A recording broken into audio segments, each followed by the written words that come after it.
अस्सलाम वालेकुम। आज हम ऑक्सफोर्ड रीडिंग सर्कल बुक 1 का एक यूनिट देखने जा रहे हैं जो कि एक पोएम है जिसका नाम है इफ़, यानी अगर। अगर ऐसा हो तो कैसा हो, कितना मज़ा आए। तो एमएससीएस लर्निंग फैसिलिटेशन सेंटर की तरफ से मैं हूं फ़र्रुख और कोशिश करेंगे कि आज आपको ये पोएम अच्छी समझ में आ जाए और इसके जो क्वेश्चन आंसर्स हैं वो भी आप खुद से अटेम्प्ट कर सकें। ठीक है जी। तो शुरू करने से पहले मैं आपको बस एक छोटी सी बात ये बता दूं कि मेरे हिसाब से इस पोएम में कुछ मसला है, कुछ गड़बड़ है। लेकिन पहले मैं आपको ये पोएम बिल्कुल वैसे एक्सप्लेन करूँगा जैसे कि इस बुक के राइटर्स, ऑथर्स, पब्लिशर्स और आपके टीचर्स चाहते हैं कि आप इसको समझें, ठीक है? तो मैं वैसे ही एक्सप्लेन करूँगा ताकि उसी के हिसाब से आपके क्वेश्चन आंसर्स भी हो जाएँ उनके हिसाब से करेक्ट। जब आप पूरा काम कर लेंगे तो फिर आखिर में मैं आपको समझाऊँगा कि मेरे हिसाब से इसमें कहाँ और क्या गड़बड़ है, ठीक है? तो शुरू करते हैं। एक बच्ची है जो सोच रही है कि अगर मैं कहीं बीज लगाऊँ और उस बीज में से दरख्त उगाए तो फिर क्या हो, कितना मज़ा आए। ठीक है जी। If I take an acorn that's fallen from its cup and plant it in the garden and never dig it up, अगर मैं एक एकॉर्न लूँ, एकॉर्न एक तरह का नट होता है। देखें मैं आपको दिखाता हूँ, मेरे ख्याल से मैंने इसको सर्च करके रखा था। यस, ये है जी एकॉर्न। ठीक है, ये एक तरह का नट होता है। तो वो कह रही है कि अगर मैं एक एकॉर्न लूँ और उसको मैं प्लांट कर दूँ, उसको मैं ज़मीन में बो दूँ, तो क्या होगा? If I take an acorn, अगर मैं एक एकॉर्न लूँ, that's fallen from its cup, अच्छा वो अपने छिलके में होता है, छिलके में से जब बीज निकल जाएगा, उसका छिलका जो कप की शक्ल का होता है, तो उसके कप में से, उसके छिलके में से जो उसका बीज निकल चुका हो, वो लूँ और उसको मैं गार्डन में प्लांट कर दूँ। यहाँ प्लांट करने का मतलब है ज़मीन में दबाना, ज़मीन में बोना, ठीक है? तो अगर मैं उस बीज को लूँ जो उसके कप में से, उसके शेल में से निकल चुका हो और उसको अपने गार्डन की ज़मीन में दबा दूँ and never dig it up, और उसको फिर निकालूँ नहीं वहाँ से, उसको खोद के वापस वहाँ से नहीं निकालूँ। डिग का मतलब खोदना होता है, और उसको वहाँ से कभी खोद के ना निकालूँ तो क्या होगा? The sun and rain will change it to a great big tree with lots of acorns on it, growing all for me. तो सूरज और बारिश जो है वो इसको बदल देंगे। ज़ाहिर है जब बारिश होगी, पानी मिलेगा इसको, फिर उसको सूरज की धूप लगेगी जो कि पौधे के लिए ग़िज़ा का काम करती है। तो उससे वो आहिस्ता-आहिस्ता क्या होगा? It will change into a great big tree. तो सूरज और धूप की मदद से वो एक बड़े से, ज़बरदस्त से बड़े से दरख्त में तब्दील हो जाएगा। With lots of acorns on it, और उसके बाद बहुत से एकॉर्न्स लगेंगे। ग्रोइंग ऑल फॉर मी, वो सब कुछ सब मेरे लिए उग रहे होंगे। आगे चलते हैं।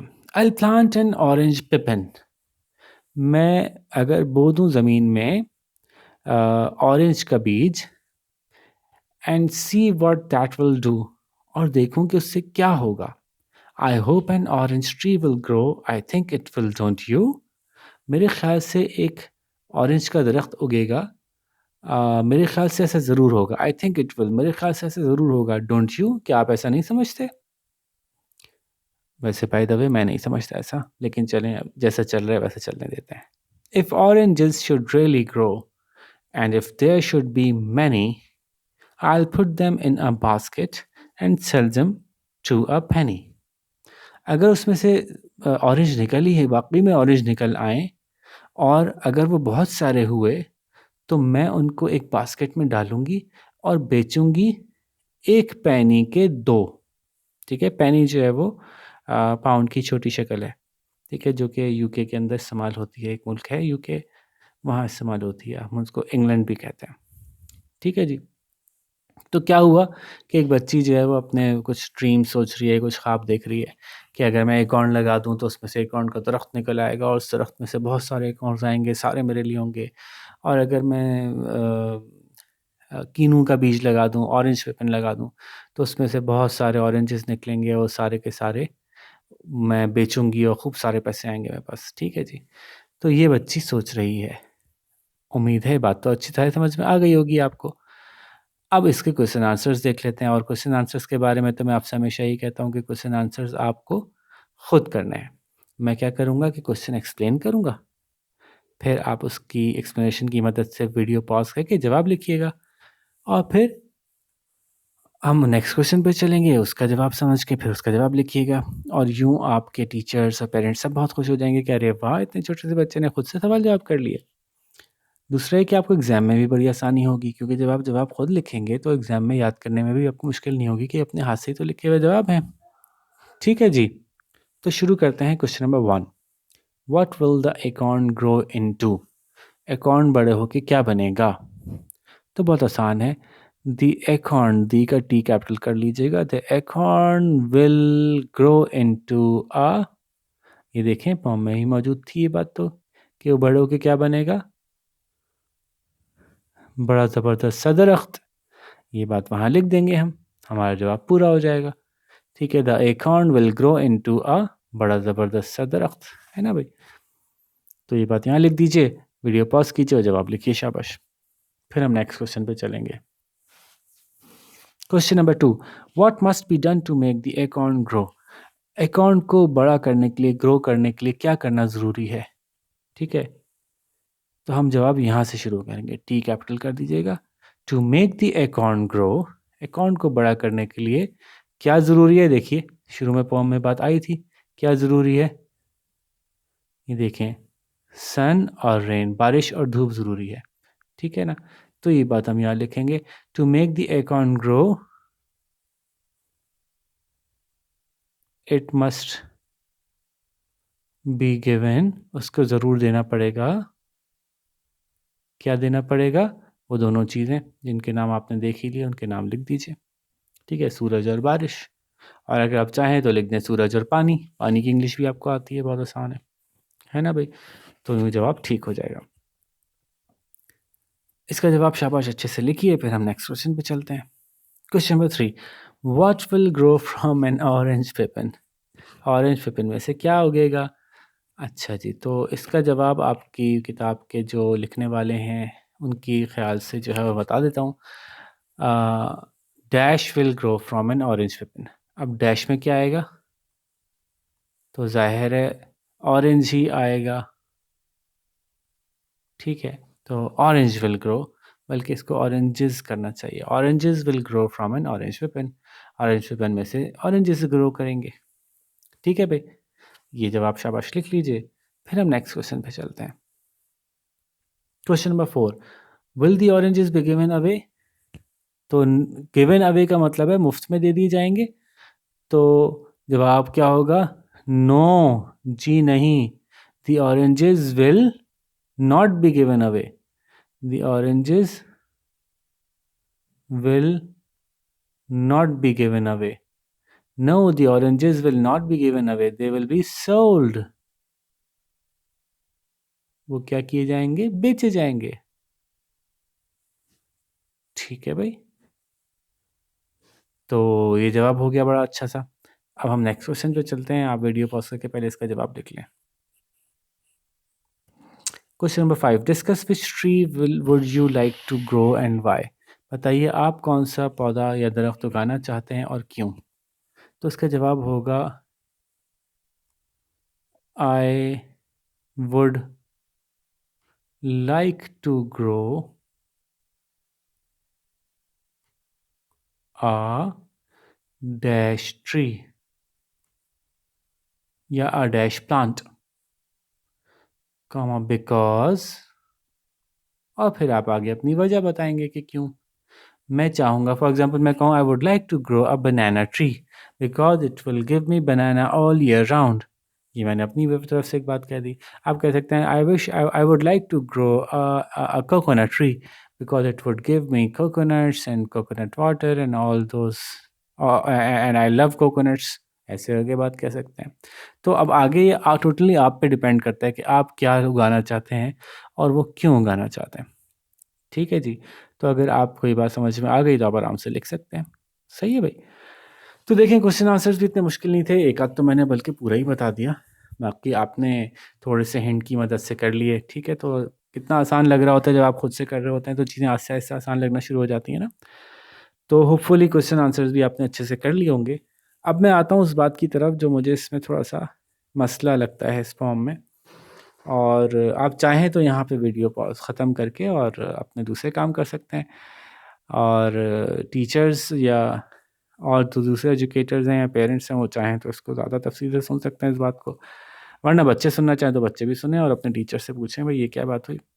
खैर, तो बताना मैं चाह रहा था कि एक बच्ची ने क्या किया इस फॉर्म में, पहले बताया, बड़ी कंफर्म और श्योर है वो, कि अगर मैं कोई एकॉर्न उगाऊंगी, एकॉर्न ज़मीन में लगाऊंगी, तो उसमें से एकॉर्न का दरख्त उगेगा और मुझे बहुत सारे एकॉर्न्स मिल जाएंगे।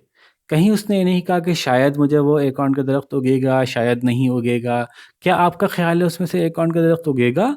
ऐसी कोई बात उसने नहीं पूछी। अब यहाँ पे जब वो आई तो उसने कहा आई प्लांट एन ऑरेंज पिपिन। अब मज़े की बात यह है कि ऑरेंज के बीज को ऑरेंज पिपिन नहीं कहते, ऑरेंज के बीज को कहते हैं ऑरेंज पिप। अगर बहुत सारे होते हैं तो कहते हैं ऑरेंज पिप्स, जबकि ऑरेंज पिपिन कहते हैं एक तरह के एप्पल को। आप गूगल पर सर्च कीजिए, ऑरेंज पिपिन लिखिए, एक तरह का एप्पल बना हुआ आ जाएगा जो बड़ा मशहूर है, इंग्लैंड में उगाया जाता है और इंग्लैंड में बहुत मशहूर है, उस बहुत टेस्टी होता है। ठीक है, Cox's orange apple, Cox's orange पिपिन।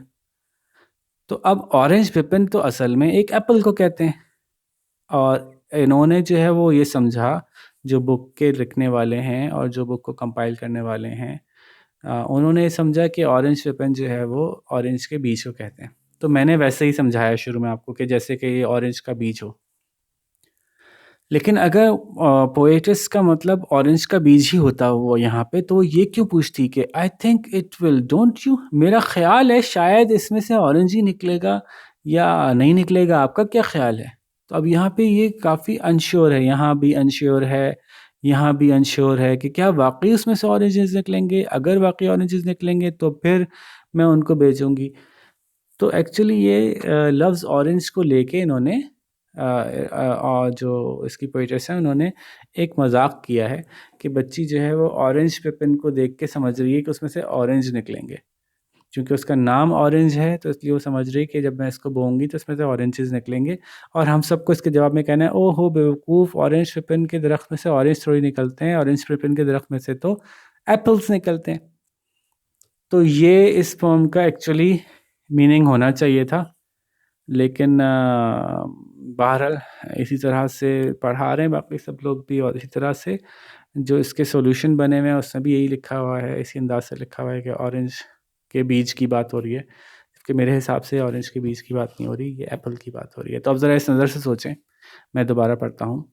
I plant an orange पिपिन, मैं एक ऑरेंज पिपिन नाम का सेब अगर लगा दूँ, and see what that will do, और फिर देखूँ कि इससे क्या होता है। लेकिन इसने यहाँ नहीं पूछा कि इससे क्या होता है, यहाँ पे उसको पता है कि क्या होता है, यहाँ वो देखना चाह रही है कि अब क्या होगा, क्योंकि वो श्योर नहीं है। आई hope an orange tree will grow, मुझे उम्मीद है कि ऑरेंज ट्री, क्योंकि नाम उसका ऑरेंज पिपिन है तो मुझे उम्मीद है कि शायद एक ऑरेंज ट्री निकल आएगा। आई think it will, don't you, मेरे ख्याल से तो ऑरेंज ट्री निकलेगा, क्या आप ऐसा समझते हैं? तो हम क्या जवाब देंगे? No, we don't think that an orange will grow out of it. If oranges should really grow, और वाकई अगर उसमें से ऑरेंजेस निकल आए, and if there should be many, और बहुत सारे हुए, I will put them in a basket, तो मैं उनको एक बास्केट में डालूंगी, and sell them to a penny, तो उनको बेचूंगी एक पेनी के दो, टू अ पेनी, एक पेनी के दो। तो इसकी बुनियाद पे जब सवाल जवाब आप यहाँ पे देखेंगे तो ऐसा कीजिएगा नहीं, क्योंकि सारे ज़्यादातर टीचर्स जो हैं वो ऑरेंज पिप के ख्याल से ही इसको सॉल्व करवाते हैं। तो लेकिन मैं, जो मेरे स्टूडेंट्स हैं वो इसको सही सॉल्व करेंगे। ठीक है, जो मेरे स्टूडेंट्स हैं वो ये गलती करेक्ट कर लें।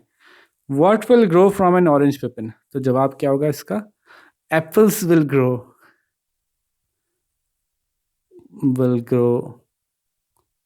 From an orange पिपिन।